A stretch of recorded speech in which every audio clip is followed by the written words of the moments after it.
वंदे मातरम विद्यार्थी मित्रों, केम छो? मजामां?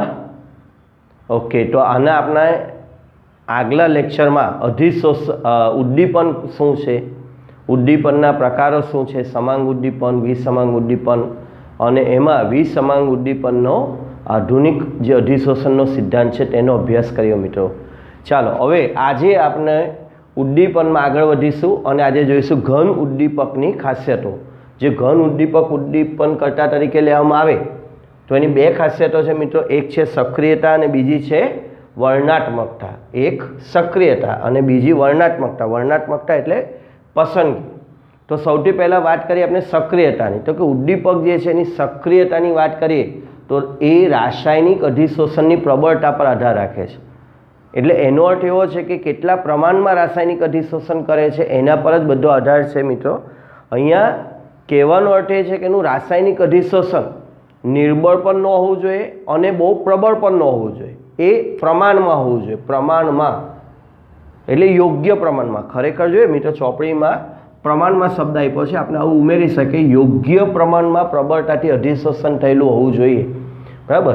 एटली बधी प्रबळताथी पण नहीं कि गतिशील न रहे। खास ए ध्यान राखवुं पड़े कि रासायनिक अधिशोषण छे बंध एटला बधा मजबूत न थई जवा जोईए कि पछी गतिशील न रहे। गतिशील न रहे एटले उद्दीपकनी सपाटी पर प्रक्रिया कायम माटे जोड़ाई जाए। जो कायम माटे जोड़ाई जाए तो अपने सिद्धांतमां जोयुं शुं थाय, पछी नवी सपाटी प्राप्त ज न थाय, निपज बने एटले उद्दीपक साथेना एना जे बंध छे तूटी जवा जोईए अने जग्या खाली थवी जोईए मित्रों। बस आटली ज वात छे। एटले के बहु निर्बळताथी पण न अधिशोषित थवा जोईए अने बहु प्रबळताथी पण नहीं। ओके, हाइड्रोजिनेशन माटे उद्दीपकीय सक्रियतानी एक अगत्यनी नोंध छे मित्रों। शॉर्ट क्वेश्चन में एमसीक्यू में काम लागी सके। हाइड्रोजिनेशन करवा माटे समूह 5 थी समूह 11 तरफ जता, समूह 5 थी समूह 11 तरफ जता धातुओनी उद्दीपकीय सक्रियता वधे छे, एटले के वधारे सारा उद्दीपक तरीके वर्ती शके। एमां पण समूह 7 थी 9 नी धातु, समूह 7 एटले मेंगेनीज थी शरू करीए, मेंगेनीज बराबर, पछी एफी, छठो 5 6 मने फेको नी एटले निकल 7मो, ओके, पछी 8 अने 9 5 6 7 8 9 एमां मित्रों कोबाल्ट, निकल अने कॉपर आनी उद्दीपकीय सक्रियता महत्तम जोवा मळे छे।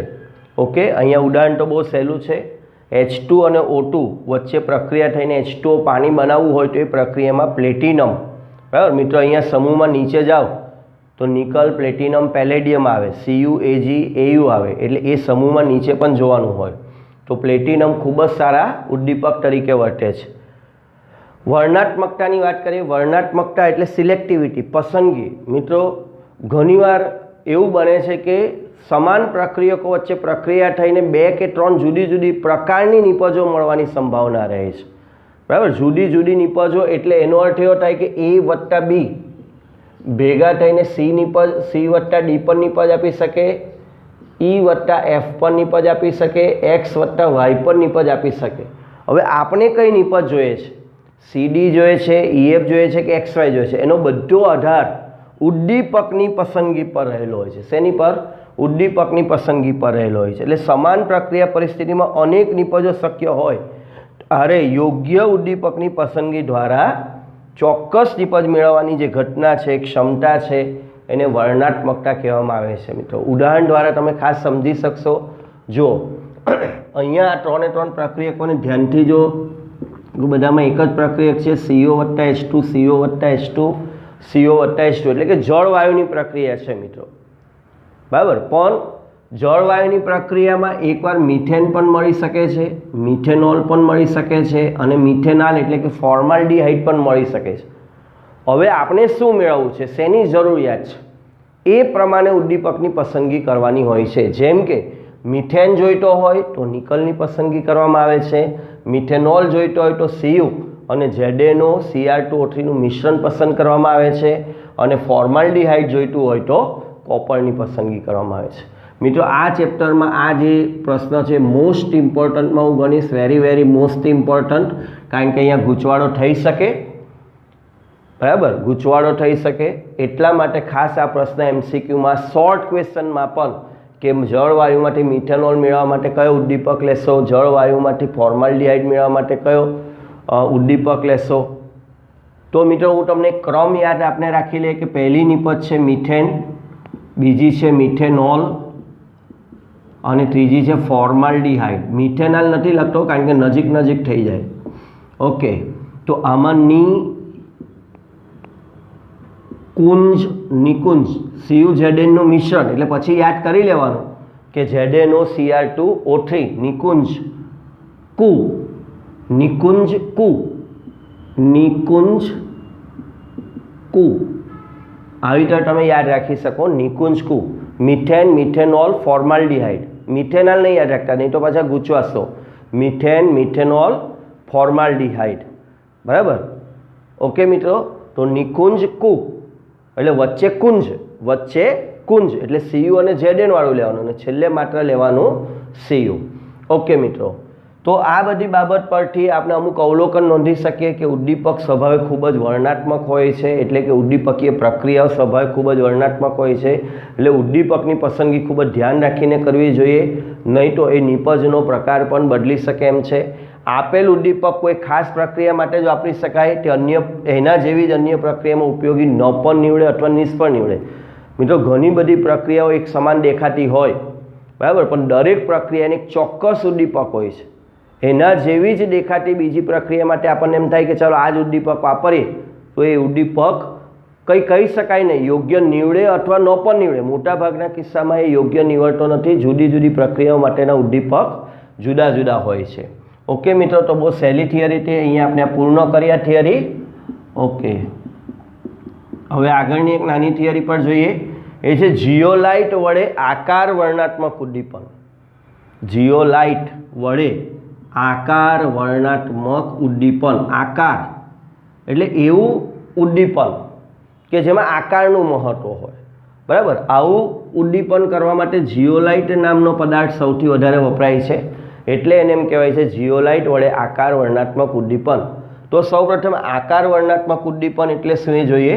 તો ઉદ્દીપકીય પ્રક્રિયાઓ જે ઉદ્દીપકની છિદ્ર રચના અને પ્રક્રિયક અને નિપજના અણુઓના આકાર પર આધાર રાખે છે. શું કીધું મિત્રો? ઉદ્દીપકની એવી પ્રક્રિયાઓ જેમાં શું મહત્વનું હોય? એક, ઉદ્દીપકની છિદ્ર રચના કેવી છે. ઉદ્દીપક નાના છિદ્રો ધરાવે છે, મોટા છિદ્રો ધરાવે છે.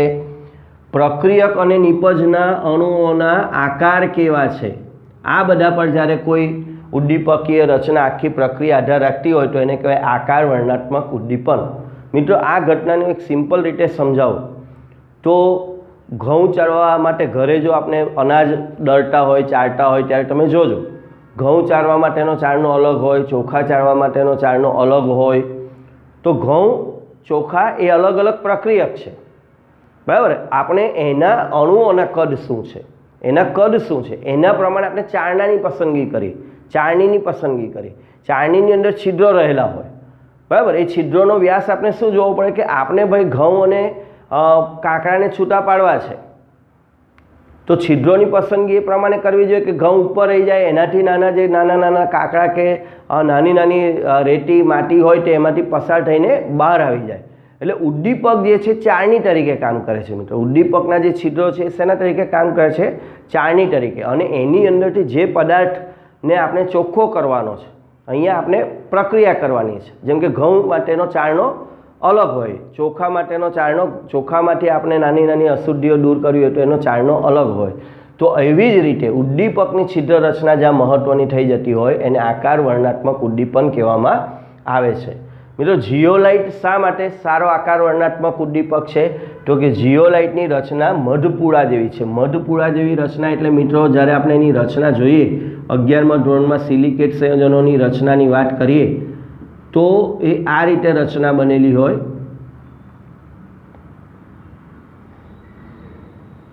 તો આ વચ્ચે છિદ્ર છે, આ જે વચ્ચે ખાલી ગેપ દેખાય છે ષટકોણ આકારમાં, એ છિદ્ર છે, બરાબર. અને એ છિદ્રો મેં હમણાં કીધું એમ ચારણીમાં જેમ છિદ્રો હોય એવા છિદ્ર તરીકે કામ કરે છે. ઓકે, એલ્યુમિનોસિલિકેટ સંયોજનોનું બનેલું છે જીઓલાઇટ. 11મા ધોરણમાં 14મા સમૂહમાં પણ આ ટૂંકનો થોડીક ભણી ગયા. એલ્યુમિનોસિલિકેટનું બનેલું છે, જેની અંદર ત્રિપરિમાણીય જાળીદાર રચનામાં SiO2 મૂળ સિલિકેટ સંયોજનો એટલે SiO2 એમાંના અમુક Siનું વિસ્થાપન શેના વડે થયેલું હોય છે? Al વડે. એલ્યુમિનોસિલિકેટ એટલે શું? તો કે SiO2ની ત્રિપરિમાણીય જાળીદાર રચના છે, એમાં કેટલાક Si પરમાણુનું વિસ્થાપન કોના વડે થાય? એલ્યુમિનિયમ પરમાણુ. કેટલાક, બધી જગ્યાએ Siનું Al વડે એવું નથી લખવાનું. કેટલાક, અમુક જગ્યાએ Siની જગ્યાએ Al આવી જાય અને આપણને AlOSi માળખું મળે. બરાબર? તો આવી રચના જીઓલાઇટમાં હોય છે. જીઓલાઇટની જેટલી પણ પ્રક્રિયાઓ છે મેં અમને કીધું મિત્રો એમ પ્રક્રિયક અને નિપજના અણુના કદ પર આધાર રાખે છે. હવે જીઓલાઇટ એ અનેક છિદ્ર, મિત્રો જીઓલાઇટ શા માટે સારો આકાર વર્ણનાત્મક ઉદ્દીપક છે? કારણ કે જીઓલાઇટના છિદ્રોને અત્યારે નવા અભ્યાસક્રમમાંથી એક આ બાબત નીકળી ગઈ. નિર્જલીકરણ. જીઓલાઇટ એક છિદ્રાળુ પદાર્થ છે. જીઓલાઇટ જે મિત્રો છે એક છિદ્રાળુ પદાર્થ છે અને તેના છિદ્રો નિર્જલીકરણની પ્રક્રિયા દ્વારા નિયંત્રિત કરી શકાય. નિર્જલીકરણની પ્રક્રિયા દ્વારા એટલે દાખલા તરીકે એના છિદ્રો મોટા છે, તો જ્યારે મોટા છે ત્યારે મોટા અણુઓની પ્રક્રિયા કરવા માટે વપરાય. હવે આપણને એવી જરૂર પડે છે કે ભાઈ આ તો નાના અણુઓ છે, નાના અણુઓ માટે આને વાપરવો છે, તો એનું થોડોક ગરમ કરી નાખવામાં આવે. ગરમ કરી નાખો એટલે એના છિદ્ર થોડાક સંકોચાય, પછી એ નાના અણુઓ માટે પણ કામ લાગે. પછી પાછું એવું લાગે કે નહીં હવે પાછા મોટા અણુઓ માટે એને કામમાં લેવો, તો થોડુંક એનું જલીયકરણ કરી નાખવાનું, થોડુંક પાણી ઉમેરી દેવામાં આવે એટલે એના છિદ્રો પાછા મોટા થઈ જાય. એટલે એ જીઓલાઇટ એવો પદાર્થ છે કે મોટા અણુઓ સાથે કામ કરવું હોય ત્યારે એ પ્રકારે પણ કામ કરી શકાય, નાના અણુઓ સાથે પણ કામ કરી શકાય. આ ઉપરાંત જીઓલાઇટની અંદર અનેક હદના છિદ્રો છે, એટલે જેવા પ્રક્રિયક અને નિપજના અણુઓના કદ હોય એ પ્રકારના છિદ્રોવાળો જીઓલાઇટની પસંદગી આપણે કરી શકીએ. બરાબર? એટલે જીઓલાઇટનું ઉદ્દીપન આકાર વર્ણનાત્મક ઉદ્દીપન કહેવાય છે. તેને કુદરતી રીતે પણ મેળવી શકાય છે મિત્રો. એ તો પહેલાં કુદરતી રીતે જ મળતા હતા, પણ હવે વૈજ્ઞાનિકો એને સંશ્લેષિત સ્વરૂપમાં પણ જીઓલાઇટને બનાવી શક્યા છે. જીઓલાઇટના ઉપયોગ, જીઓલાઇટ પેટ્રો રસાયણ ઇન્ડસ્ટ્રી મિત્રો, પેટ્રોકેમિકલ ઇન્ડસ્ટ્રી જે છે, આ રિલાયન્સની વાત કરીએ, ONGCની વાત કરીએ, તો આ બધા મેં ખૂબ જ અગત્યનો છે. હાઇડ્રોકાર્બનનું વિભંજન અને સમઘટકીકરણ કરવા માટે. મિત્રો આપણે હાઇડ્રોકાર્બનમાં ભણી ગયા કે આપણે મોટા ભાગના કયા હાઇડ્રોકાર્બન કામના છે? 4, 5, 6 કાર્બન સુધીના જ ધરાવતા હાઇડ્રોકાર્બન કામના છે. તો પેટ્રો રસાયણ ઇન્ડસ્ટ્રીમાં જ્યારે 11 કાર્બન, 12 કાર્બન, 15 કાર્બન, 20 કાર્બનવાળા મોટા હાઇડ્રોકાર્બન અણુઓ મળે તો શું કરવાનું? તો એનું નાના ટુકડાઓમાં શું કરવાનું હોય છે? રૂપાંતર કરવાનું હોય છે. આ રૂપાંતર કરવા માટે એટલે નાના ટુકડાઓમાં રૂપાંતર એટલે વિભંજન. પછી ઘણી બધી જગ્યાએ સમઘટકોની જરૂર પડે. જેમ કે પેટ્રોલ બનાવવા માટે તમને ખબર છે જેટલો વધુ શાખીય એટલું વધુ સારું પેટ્રોલ, જેટલી સીધી શૃંખલા એટલું પેટ્રોલ. ઓક્ટેન હોય છે મિત્રો, પેટ્રોલ બનાવવા માટે ઓક્ટેન જોઈએ, પણ આઇસો ઓક્ટેન, એક નોર્મલ ઓક્ટેન હોય ને એક આઇસો ઓક્ટેન હોય. તો નોર્મલ ઓક્ટેન એ સારું પેટ્રોલ ગણાતું નથી, આઇસો ઓક્ટેન એ સારું પેટ્રોલ ગણાય. તો ત્યાં સમઘટકીકરણ કરવું પડે. તો સમઘટકીકરણની ક્રિયા નોર્મલમાંથી આઇસોમાં કન્વર્ટ કરવા માટે પણ જીઓલાઇટનો ઉપયોગ થઈ શકે. મિત્રો એક જીઓલાઇટ ખૂબ જ કામનો છે ને 11મા ધોરણમાં પણ ભણી ગયા, 12મામાં ફરીથી ભણીએ છીએ. મોસ્ટ ઇમ્પોર્ટન્ટ ગણવામાં આવે છે એ છે ZSM5 નામનો જીઓલાઇટ. કયો? ZSM5. એ શું કરે છે? આલ્કોહોલ સંયોજનોનું નિર્જલીકરણ કરીને હાઇડ્રોકાર્બનનું મિશ્રણ આપે છે. આલ્કોહોલ સંયોજનોનું એની હાજરીમાં નિર્જલીકરણ કરવાથી હાઇડ્રોકાર્બનનું મિશ્રણ પહેલાં મળે છે, અને આ હાઇડ્રોકાર્બનનું મિશ્રણ ગેસોલિન તરીકે એટલે કે પેટ્રોલ તરીકે એક સારા બળતણ તરીકે આપણે ઉપયોગમાં લઈ શકીએ. એટલે એમ કહેવાય કે આલ્કોહોલનું નિર્જલીકરણ કરીને સીધું જ ગેસોલિનમાં ફેરવે છે. કયો જીઓલાઇટ આ કામ કરી શકે છે? આલ્કોહોલનું નિર્જલીકરણ કરીને ગેસોલિનમાં ફેરવવા માટે કયો જીઓલાઇટ ઉપયોગી છે? યસ મિત્રો, કયો? ZSM5. Okay friends. Structure of zeolites.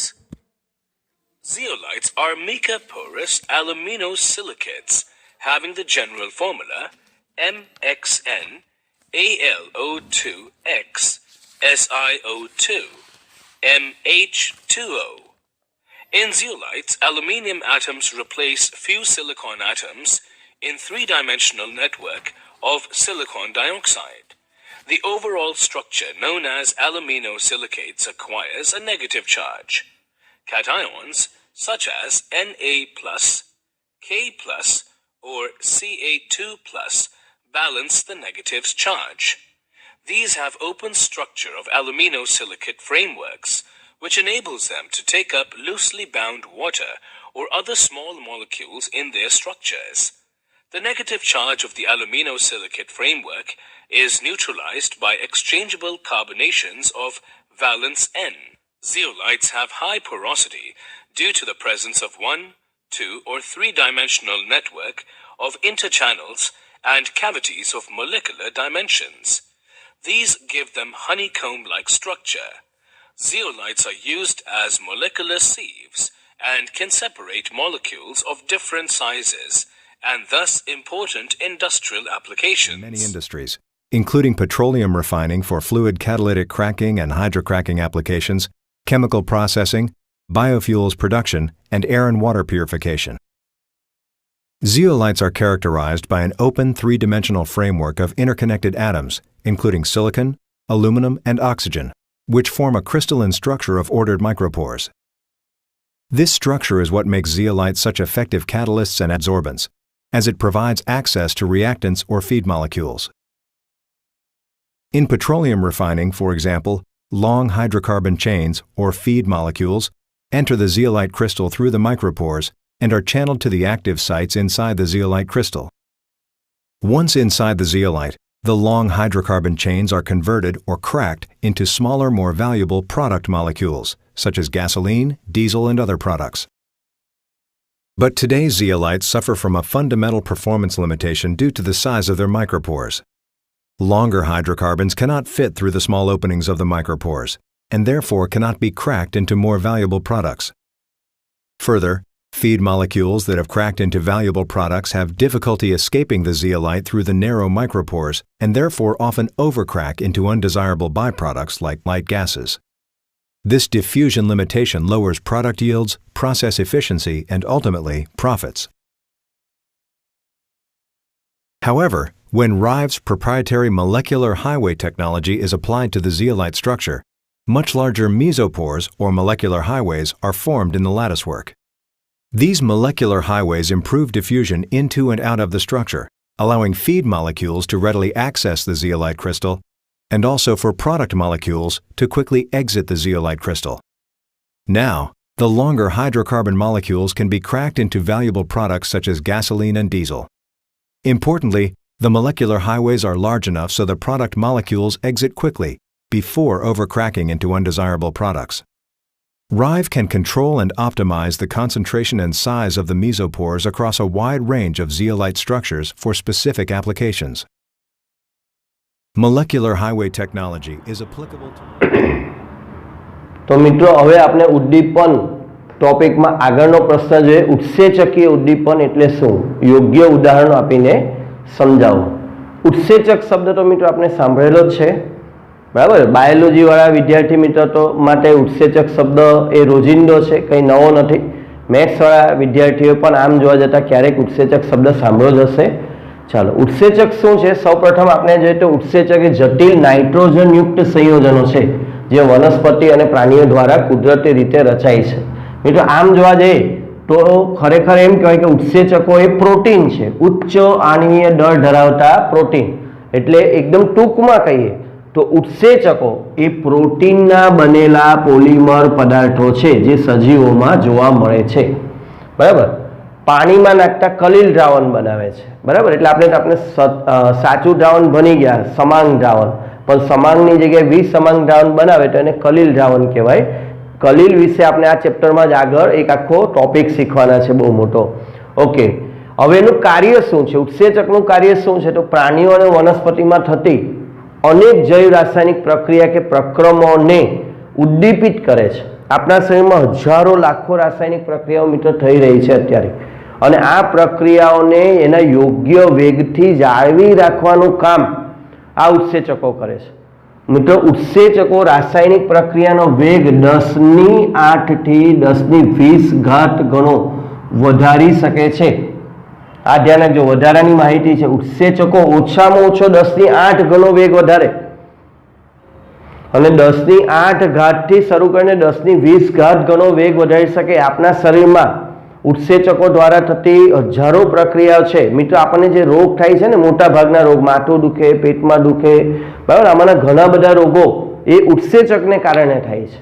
Enzymatic problem હોય છે, ઝાડા થઈ જવા, ઉલટી આવી, ચક્કર આવવા, બરાબર, માથું દુખવું, કંટાળો આવવો, તો આ બધું જે છે ઉત્સેચકો જ્યારે પોતાની કાર્ય જે એને જેટલા પ્રમાણમાં પ્રક્રિયાને ઉદ્દીપિત કરવાની છે, જેટલો વેગ વધારવાનો છે, જો એ કોઈ કારણોસર ન વધારી શકા, કયા કારણો છે આપણે આની પછીની થિયરીમાં જોઈશું।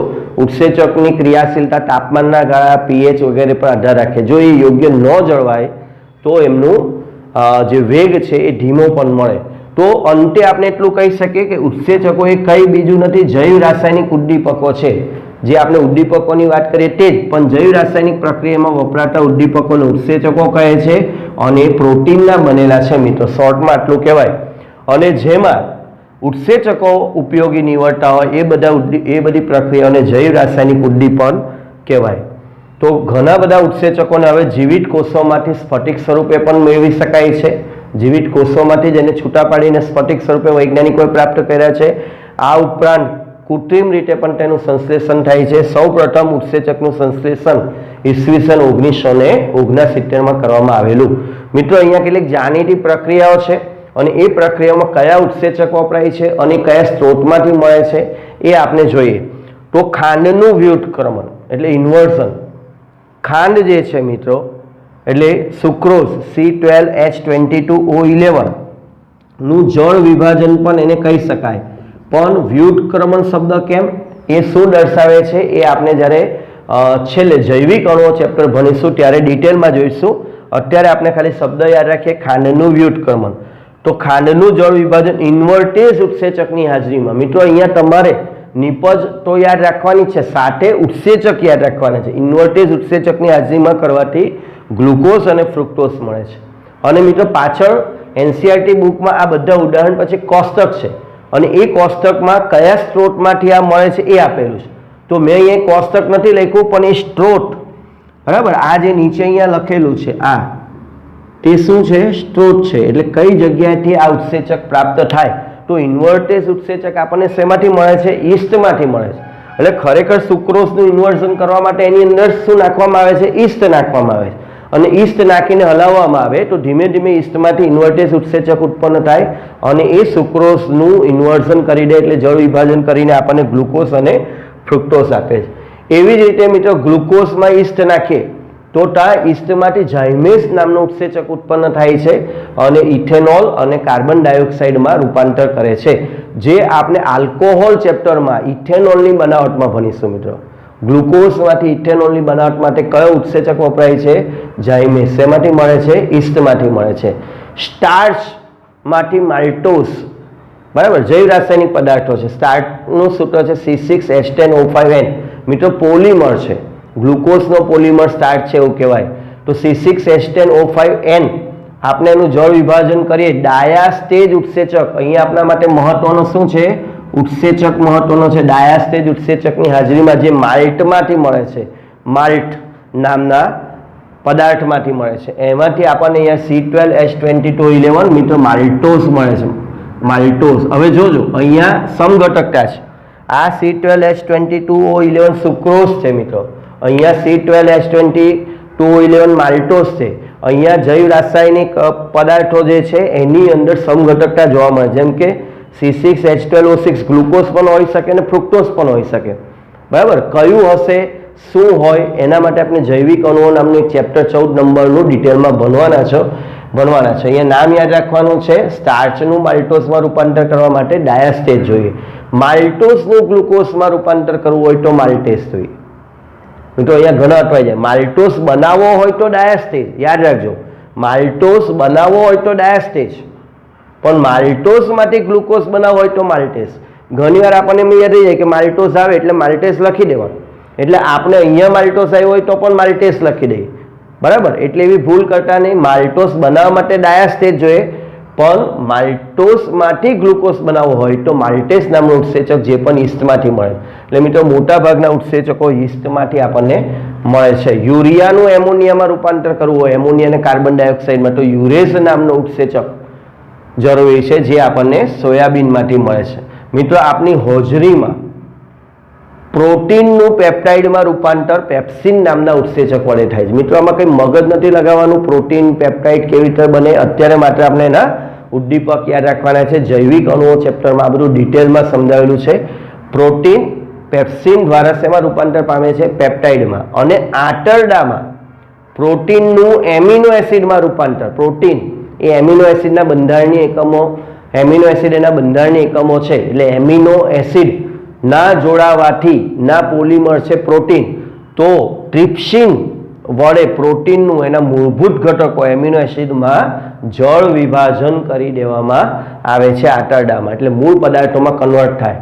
એટલે કુદરતી રીતે જ્યારે આ વનસ્પતિ બનતી હોય ત્યારે એમિનો એસિડમાંથી પ્રોટીન બને. એ પ્રોટીન આપણે ખોરાકમાં લઈએ અને ફરી પાછું આપણા ખોરાકમાં આંતરડામાં એનું રૂપાંતર એમિનો એસિડમાં થઈ જાય અને આપણને એમાંથી આગળ એનું કાર્ય કરે.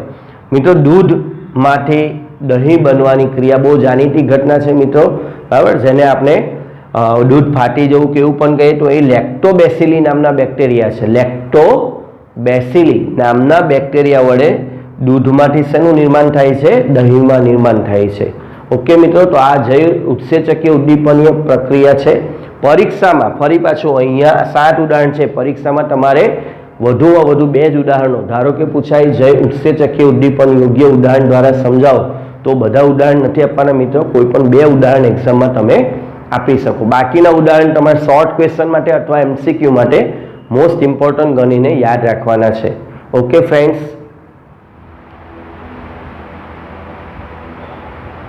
તો મિત્રો હવે આપણે ઉત્સેચકીય ઉદ્દીપનની લાક્ષણિકતાઓ જોઈએ. બહુ સહેલો ટોપિક છે મિત્રો, એટલે થોડો ઝડપથી લઈ. સામાન્ય જ્ઞાનનો ટોપિક છે. તો ખૂબ જ વિશિષ્ટ કાર્યક્ષમતા ધરાવે છે ઉત્સેચકો. એટલે કે એનો એક અણુ, ઉત્સેચકનો એક અણુ પ્રતિ મિનિટ 10 લાખ અણુઓની રાસાયણિક પ્રક્રિયા કરી શકે છે મિત્રો. ઉત્સેચકનો એક અણુ પ્રતિ મિનિટ 10 લાખ અણુઓની રાસાયણિક પ્રક્રિયા કરી શકે છે. આ ઉપરાંત મેં તમને આગળ પણ એક આંકડો કીધેલો, 10⁸ થી 10⁻20 ઘાત અણુઓનું એક જ મિનિટમાં નો વેગ વધારી શકે. 10⁸ કોઈ રાસાયણિક પ્રક્રિયાનો વેગ 10⁸ થી 10⁻20 ઘાત ગણો એ વેગ વધારી શકે છે. ઉચ્ચતમ વિશિષ્ટ સ્વભાવ, એટલે મિત્રો આગળ વર્ણનાત્મકતામાં ભણી ગયા પ્રમાણે એ પણ ઉદ્દીપક જ છે. એટલે કોઈ એક પ્રક્રિયા માટે કોઈ એક જ ઉદ્દીપક અથવા ઉત્સેચક વાપરી શકાય, અન્ય કોઈ ઉત્સેચક એ પ્રક્રિયા માટે કામ લાગતો નથી. જેમ કે યુરિયાનું જળ વિભાજન કરવું હોય તો યુરેઝ ઉત્સેચક જ જોઈએ, એના સિવાયનો કોઈ ઉત્સેચક આપણને કામ લાગતો નથી. એવી રીતે છે મિત્રો, અનુકૂળ તાપમાને ઉચ્ચતમ સક્રિય, આ બધા જૈવ રાસાયણિક ઉદ્દીપકો છે, કોઈ ચોક્કસ તાપમાને તેમનો મહત્તમ વેગ દર્શાવે છે.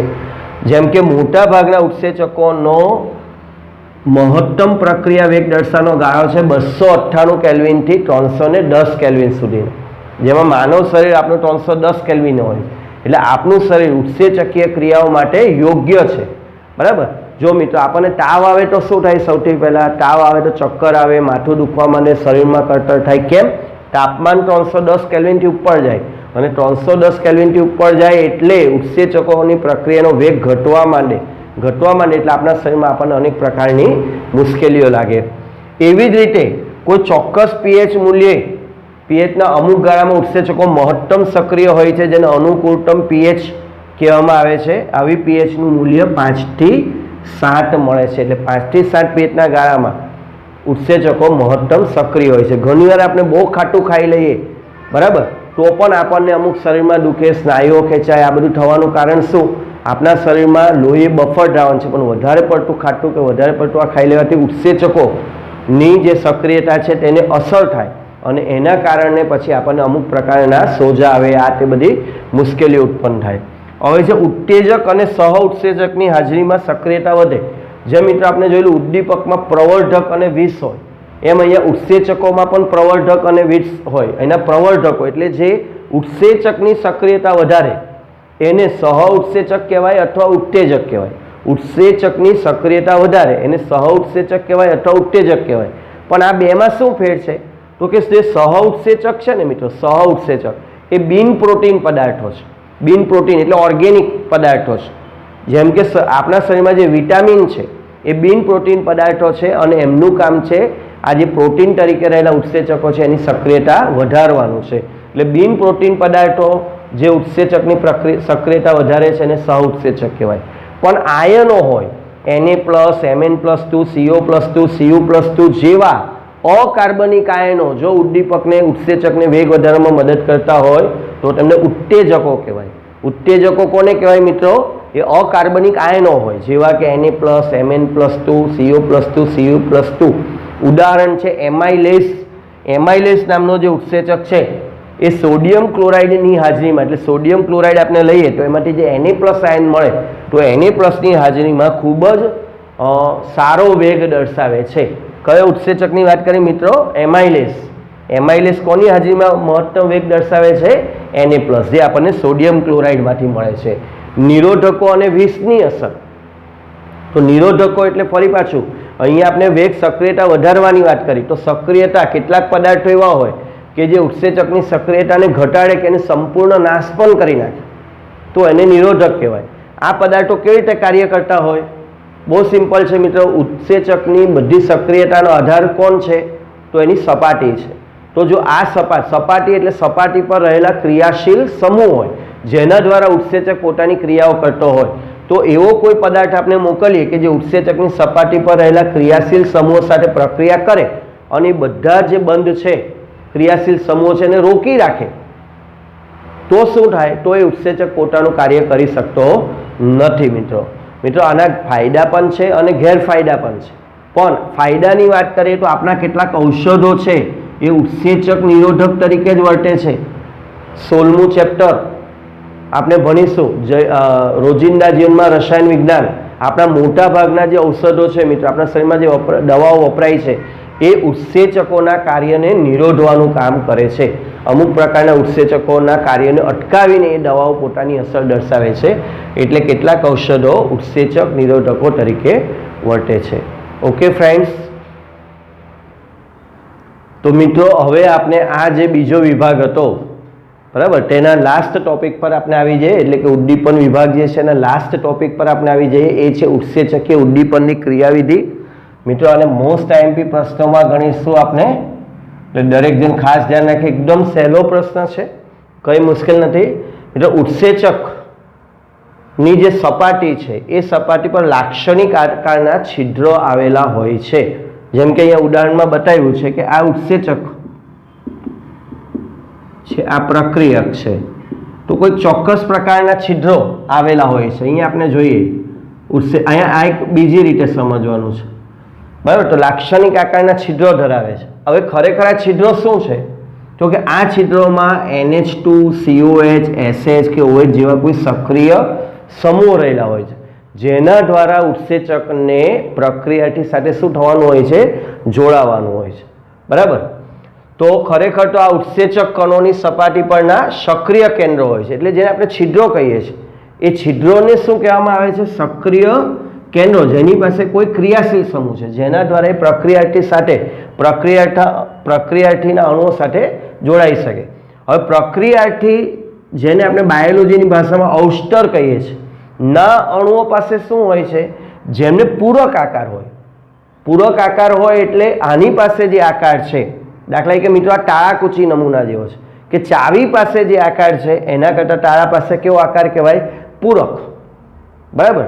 ચાવી પાસે જો અહીંયા ચાવી પાસે આ પ્રકારની આકાર છે તો આ જે તાળામાં છે એની સાથે શું થાય છે? બંધ બેસતું થાય.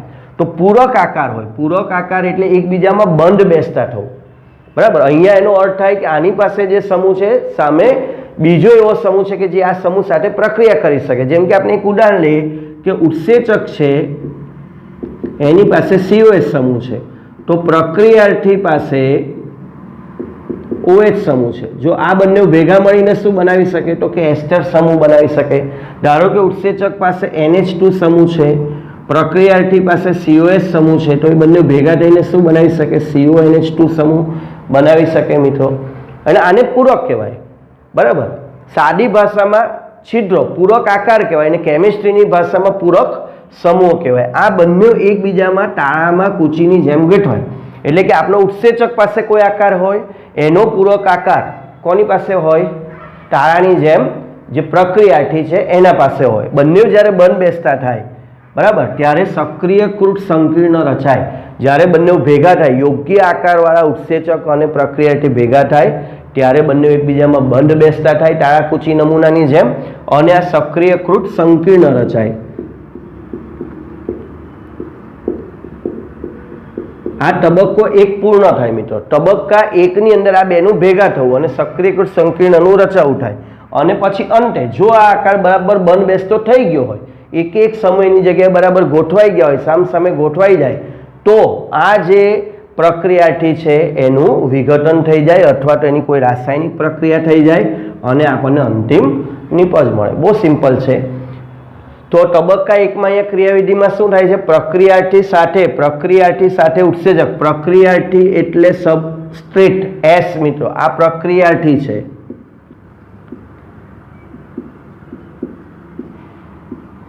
આ ઉત્સેચક છે, એને પ્રક્રિયક પણ કહેવાય, પ્રક્રિયાથી પણ કહેવાય, અવસ્ટર પણ કહેવાય. પ્રથમ તબક્કામાં આ બંને એકબીજા સાથે જોડાય, આ પ્રથમ તબક્કો છે. અને મધ્યવર્તી સંકીર્ણની રચના ES એન્ઝાઇમ સબસ્ટ્રેટ બરાબર. પ્રક્રિયાથી માટે S સંજ્ઞા છે અને ઉત્સેચક માટે E સંજ્ઞા છે, એટલે એમાંથી ES સક્રિયકૃત સંકીર્ણ બન્યો. બીજા તબક્કામાં સક્રિયકૃત સંકીર્ણનું વિઘટન થઈ જાય અને નિપજનું નિર્માણ થઈ જાય, જે અહીંયા આપણને મળે. અને E આપણને પાછો મળે એટલે જે ઉદ્દીપક કહેવાય, એટલે જે ઉત્સેચક કહેવાય. મૂળ સ્થિતિમાં આપણને પાછો મળે. અને આ જે E છે એનું રૂપાંતર શેમાં થઈ ગયું? P માં થઈ ગયું બરાબર.